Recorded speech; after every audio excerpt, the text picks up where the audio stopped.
मन नारायणी नारायणी हरि हरि भजमन नारायणी नारायणी हरि हरि हरि ओम नमो नारायण ओम नमो नारायण। आज सुनेंगे बृहस्पति भगवान की कथा एवं आरती। तो एक बार बोलिए प्रेम से बृहस्पति भगवान की जय, लक्ष्मी माता की जय। कि प्राचीन समय की बात है, भारतवर्ष में एक राजा राज्य करता था। वह बड़ा प्रतापी और दानी था। वह नित्य गरीबों और ब्राह्मणों की सेवा सहायता करता था। वह प्रतिदिन मंदिर में भगवान दर्शन करने जाता था, लेकिन यह उसकी रानी को अच्छा न लगता। न वह व्रत करती और न ही किसी को एक पैसा दान में देती। राजा को भी ऐसा करने से मना किया करती। एक समय की बात है कि राजा शिकार खेलने वन को चले गए। घर पर रानी और दासी थी। उस समय गुरु बृहस्पति साधु का रूप धारण कर राजा के दरवाजे पर भिक्षा मांगने आए। साधु ने रानी से भिक्षा मांगी तो वह कहने लगी, हे साधु महाराज, मैं इस दान और पुण्य से तंग आ गई हूँ। आप कोई ऐसा उपाय बताए जिससे यह सारा धन नष्ट हो जाए और मैं आराम से रह सकूं। साधु रूपी बृहस्पति देव ने कहा, हे देवी, तुम बड़ी विचित्र हो। संतान और धन से भी कोई दुखी होता है। अगर तुम्हारे पास अधिक धन है तो इसे शुभ कार्यों में लगाओ, जिससे तुम्हारे दोनों लोक सुधरे। परंतु साधु की इन बातों से रानी खुश नहीं हुई। उसने कहा कि मुझे ऐसे धन की आवश्यकता नहीं जिसे मैं दान में दूं तथा जिसको संभालने में ही मेरा सारा समय नष्ट हो जाए। साधु ने कहा, यदि तुम्हारी ऐसी इच्छा है तो जैसे मैं तुम्हें बताता हूँ तुम वैसे ही करना। बृहस्पतिवार के दिन तुम घर को गोबर से लिपना, अपने केसे को पीली मिट्टी से धोना, केसे को धोते समय स्नान करना, राजा से हजामत बनाने को कहना, भोजन में मांस मदिरा खाना, कपड़ा धोबी के यहाँ धुलने डालना। इस प्रकार 7 बृहस्पतिवार करने से तुम्हारा समस्त धन नष्ट हो जाएगा। इतना कहकर साधु बने बृहस्पति देव अंतर ध्यान हो गए। साधु के कहे अनुसार करते हुए रानी को केवल 3 बृहस्पतिवार ही बीते थे कि उसकी समस्त धन संपत्ति नष्ट हो गई। भोजन के लिए परिवार तरसने लगा। एक दिन राजा रानी से बोला, हे रानी, तुम यहीं रहो, मैं दूसरे देश को जाता हूँ, क्योंकि यहाँ पर मुझे सभी जानते हैं, इसीलिए मैं कोई छोटा कार्य नहीं कर सकता। ऐसा कहकर राजा परदेश चला गया। वहाँ वह जंगल से लकड़ियाँ काट कर लाता और शहर में बेचता। इस तरह वह अपना जीवन व्यतीत करने लगा। इधर राजा के बिना रानी और दासी दुखी रहने लगी। एक समय जब रानी और दासियों को 7 दिन बिना भोजन के रहना पड़ा तो रानी ने अपनी दासी से कहा, हे दासी, पास ही के नगर में मेरी बहन रहती है, वह बड़ी धनवान है, तू उसके पास जा और कुछ ले आ ताकि थोड़ा बहुत गुजर बसर हो जाए। दासी रानी की बहन के पास गई। उस दिन बृहस्पतिवार था। रानी की बहन उस समय बृहस्पतिवार की कथा सुन रही थी। दासी ने रानी की बहन को अपनी रानी का संदेश दिया, लेकिन रानी की बहन ने कोई उत्तर नहीं दिया। जब दासी को रानी की बहन से कोई उत्तर नहीं मिला तो वह बहुत दुखी हुई। उसे क्रोध भी आया। दासी ने वापस आकर रानी को सारी बात बता दी। सुनकर रानी ने अपने भाग्य को कोसा। उधर रानी की बहन ने सोचा कि मेरी बहन की दासी आई थी, परंतु मैं उससे नहीं बोली, इससे वह बहुत दुखी हुई होगी। कथा सुनकर और पूजन समाप्त कर वह अपनी बहन के घर गई और कहने लगी, हे बहन, मैं बृहस्पतिवार का व्रत कर रही थी, तुम्हारी दासी गई, परंतु जब तक कथा होती है तब तक न उठते हैं और न ही बोलते हैं। इसीलिए मैं नहीं बोली। कहो दासी क्यों गई थी? रानी बोली, बहन हमारे घर अनाज नहीं था। ऐसा कहते कहते रानी की आंखें भर आई। उसने दासियों समेत भूखा रहने की बात भी अपनी बहन को बता दी। रानी की बहन बोली, बहन देखो बृहस्पति देव भगवान सबकी मनोकामना पूर्ण करते हैं। देखो शायद तुम्हारे घर में अनाज रखा हो। यह सुनकर दासी घर के अंदर गई तो वहाँ उसे एक घड़ा अनाज का भरा मिल गया। उसे बड़ी हैरानी हुई क्योंकि उसे एक बर्तन देख लिया था। उसने बाहर आकर रानी को बताया।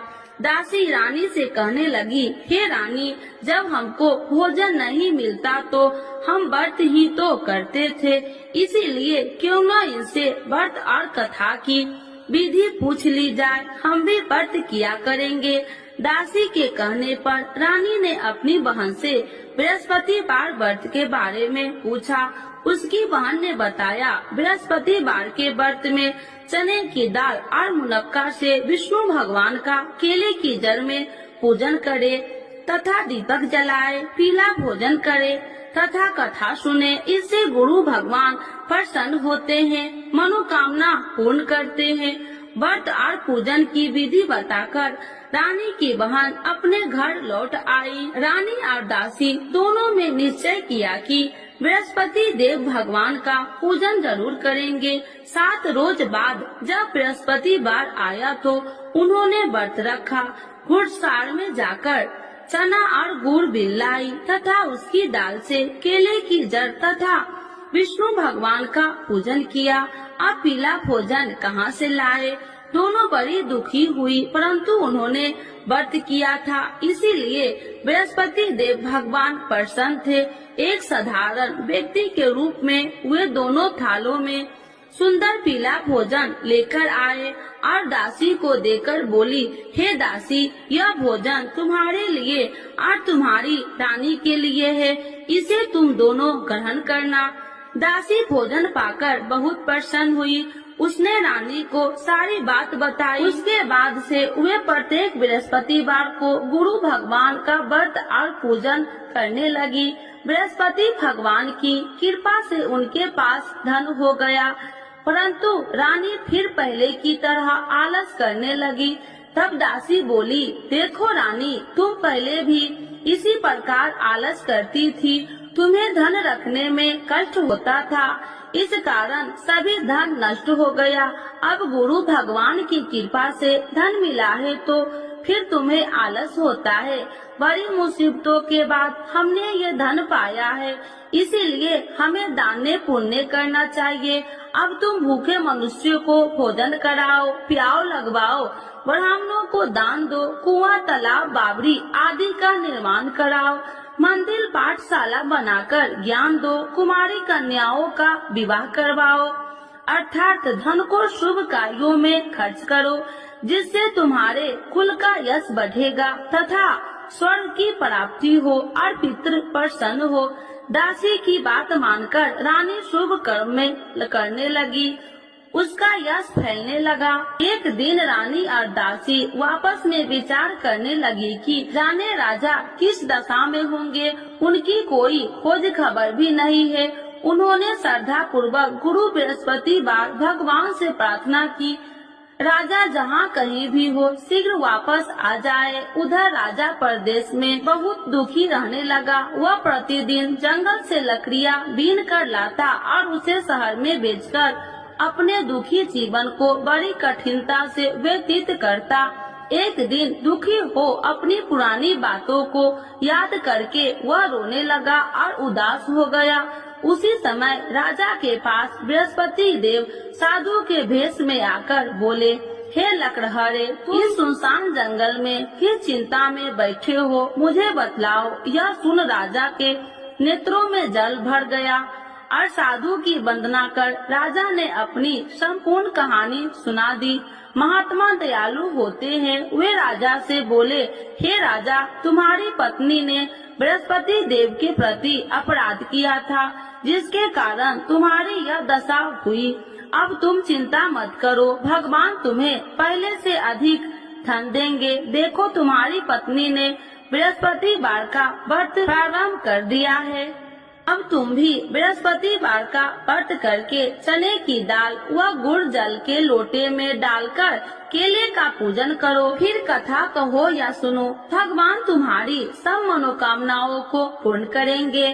साधु की बात सुनकर राजा बोले, हे प्रभु, लकड़ी बेचकर तो इतना पैसा भई नहीं बचता जिससे भोजन के उपरांत कुछ बचा सकूं। मैंने रात्रि में अपनी रानी को व्याकुल देखा है। मेरे पास कोई साधन नहीं जिससे उसका समाचार जान सकूं। फिर मैं कौन सी कहानी कहूँ, यह भी मुझको मालूम नहीं। साधु ने कहा, हे राजा, मन में बृहस्पति भगवान के पूजन व्रत का निश्चय करो। वे स्वयं तुम्हारे लिए कोई राह बना देंगे। बृहस्पतिवार के दिन तुम रोजाना की तरह लकड़ियाँ लेकर शहर में जाना। तुम्हें रोज से 2 गुना धन मिलेगा, जिससे तुम भली भांति भोजन कर लोगे तथा बृहस्पति देव की पूजा का सामान भी आ जाएगा। धीरे धीरे समय व्यतीत होने पर फिर बृहस्पतिवार का दिन आया। राजा जंगल से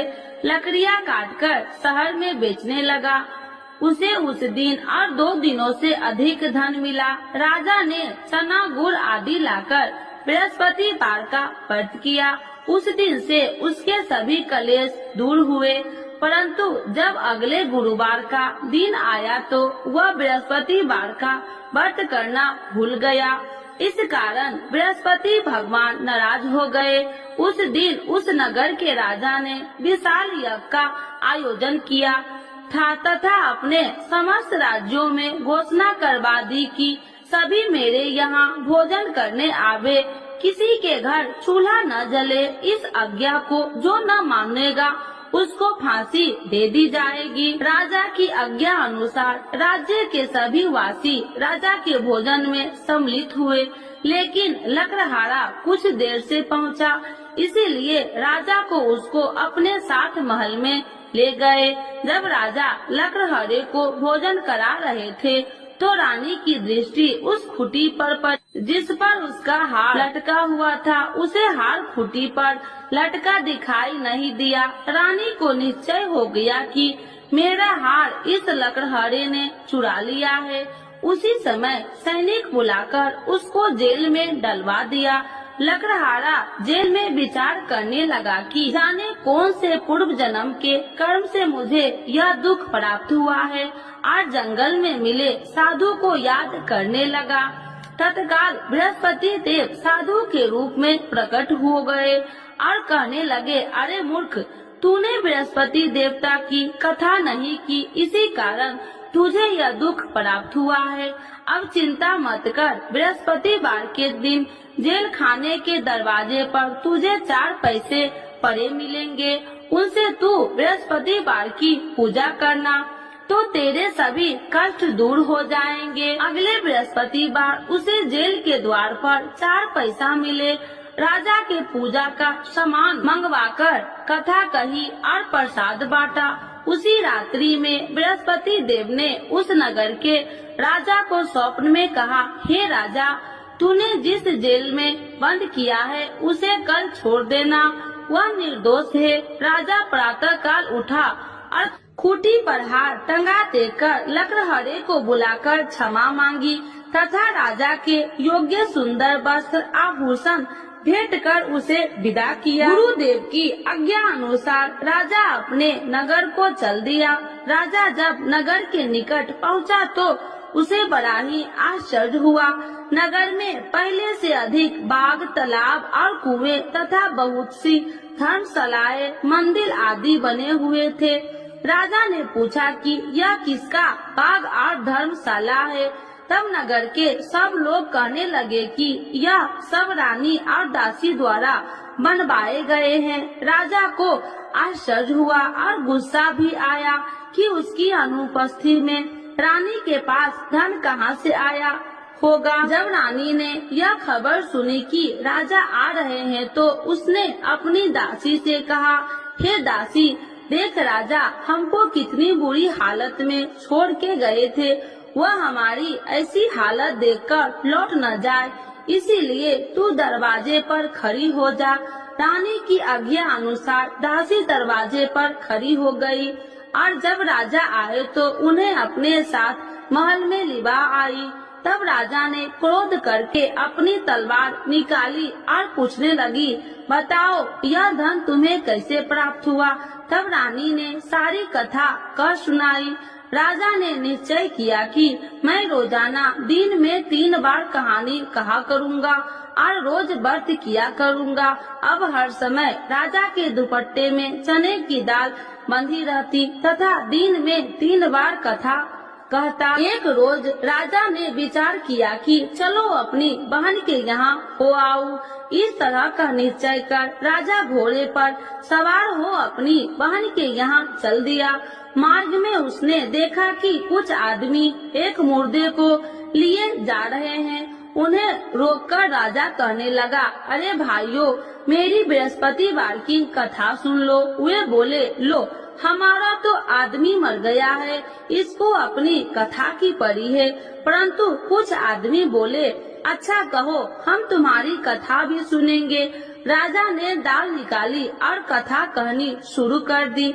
जब कथा आदि हुई तो मुर्दा हिलने लगा और जब कथा समाप्त हुई तो राम राम कह के वह मुर्दा खड़ा हो गया। राजा आगे बढ़ा, उसे चलते चलते शाम हो गई। आगे मार्ग में उसे एक किसान खेत में हल चलाता मिला। राजा ने उससे कथा सुनने का आग्रह किया, लेकिन वह नहीं माना। राजा आगे चल पड़ा। राजा के हटते ही बैल पछाड़ खाकर गिर गए तथा किसान के पेट में बहुत जोर से दर्द होने लगी। उसी समय किसान की माँ रोटी लेकर आई। उसने जब देखा तो अपने पुत्र से सब हाल पूछा। बेटे ने सभी हाल बता दिया। बुढ़िया दौड़ी दौड़ी उस घुड़सवार के पास पहुँची और उसने बोली, मैं तेरी कथा सुनूंगी, तू अपनी कथा मेरे खेत पर ही चलकर कहना। राजा ने लौटकर बुढ़िया के खेत पर जाकर कथा कही, जिसके सुनते ही बैल खड़े हो गए तथा किसान के पेट का दर्द भी बंद हो गया। राजा अपनी बहन के घर पहुंच गया। बहन ने भाई को खूब मेहमानबाजी की। दूसरे रोज प्रातः काल राजा जागा तो वह देखने लगा कि सब लोग भोजन कर रहे हैं। राजा ने अपनी बहन से जब पूछा, ऐसा कोई मनुष्य नहीं है जिसने भोजन नहीं किया हो, जो मेरी बृहस्पतिवार की कथा सुन ले। बहन बोली, हे भैया, यह देश ऐसा ही है। यहाँ लोग पहले भोजन करते हैं, बाद में कोई अन्य काम करते हैं। फिर वह एक कुम्हार के घर गई, जिसका लड़का बीमार था। उसे मालूम हुआ कि उसके यहाँ 3 दिन से किसी ने भोजन नहीं किया है। रानी ने अपने भाई की कथा सुनने के लिए कुम्हार से कहा। वह तैयार हो गया। राजा ने जाकर बृहस्पतिवार की कथा कही, जिसको सुनकर उसका लड़का ठीक हो गया। अब तो राजा को प्रशंसा होने लगी। एक दिन राजा ने अपनी बहन से कहा, हे बहन, अब मैं अपने घर जाऊंगा, तुम भी तैयार हो जाओ। राजा की बहन ने अपनी सास से अपने भाई के साथ जाने की आज्ञा मांगी। सास बोली, हाँ चली जा, मगर अपने लड़कों को मत ले जाना, क्योंकि तेरे भाई के कोई संतान नहीं है। बहन ने अपने भाई से कहा, हे भैया, मैं तो चलूंगी, मगर कोई बालक नहीं चलेगा। अपनी बहन को भी छोड़कर दुखी मन से राजा अपने नगर को लौट आया। राजा ने अपनी रानी से सारी कथा बताई और बिना भोजन किए वह सैया पर लेट गया। रानी बोली, हे प्रभु, बृहस्पति देव ने हमें सब कुछ दिए हैं, वे हमें संतान अवश्य देंगे। उसी रात बृहस्पति देव ने राजा को स्वप्न में कहा, हे राजा, उठ, सभी सोच त्याग दे, तेरी रानी गर्भवती है। राजा को यह जानकर बड़ी खुशी हुई। 9वें महीने में रानी के गर्भ से एक सुंदर पुत्र पैदा हुआ। तब राजा बोला, हे रानी, स्त्री बिना भोजन के रह सकती है, परंतु बिना कहे नहीं रह सकती। जब मेरी बहन आए तो तुम मुझसे कुछ मत कहना। रानी ने हाँ कर दी। जब राजा की बहन ने यह शुभ समाचार सुना तो वह बहुत खुशी हुई तथा बधाई लेकर अपने भाई के यहाँ आई। रानी ने तब उसे आने का उलाहना दिया। जब भाई अपने साथ ला रहे थे तो तब टाल गई, उनके साथ न आई और आज अपने आप भागी भागी बिना बुलाए आ गई।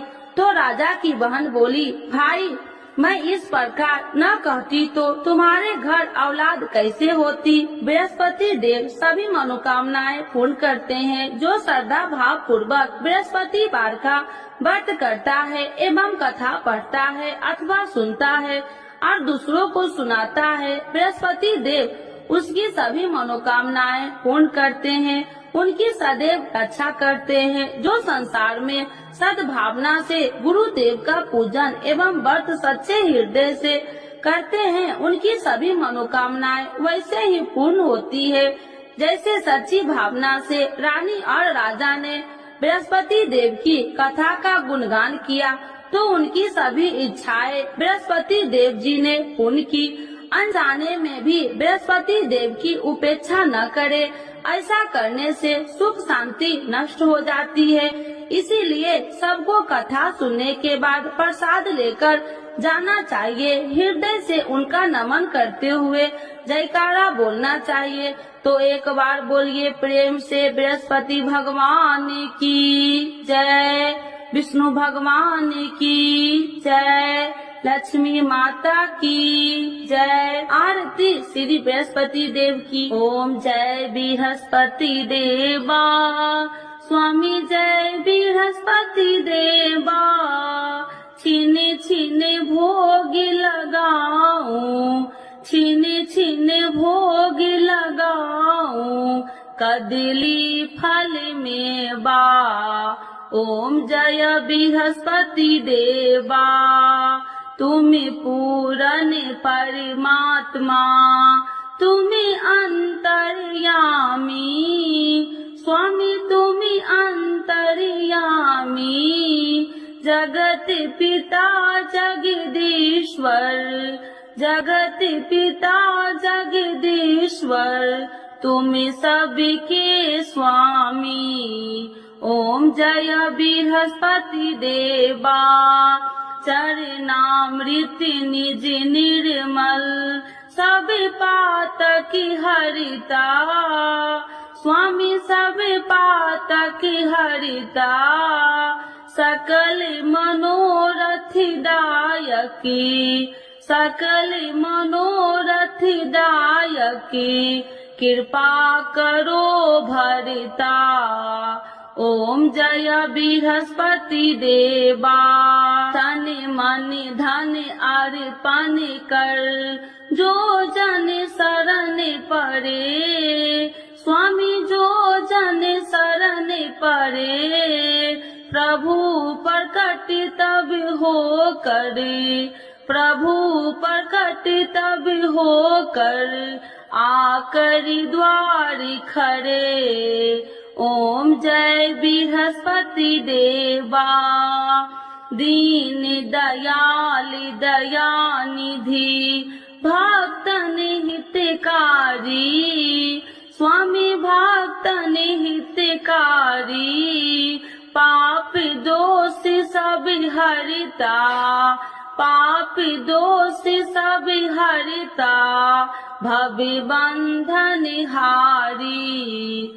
ओम जय बृहस्पति देवा, सकल मनोरथ दायकी, सब संशय तारो, स्वामी सब संशय तारो, विषय विकार मिटाओ, विषय विकार मिटाओ, संतन सुखकारी।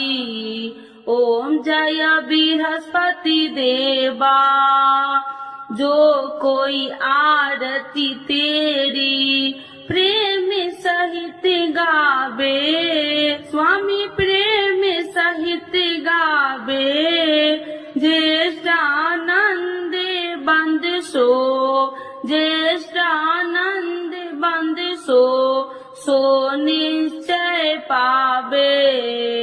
ओम जय बृहस्पति देवा, स्वामी जय बृहस्पति देवा।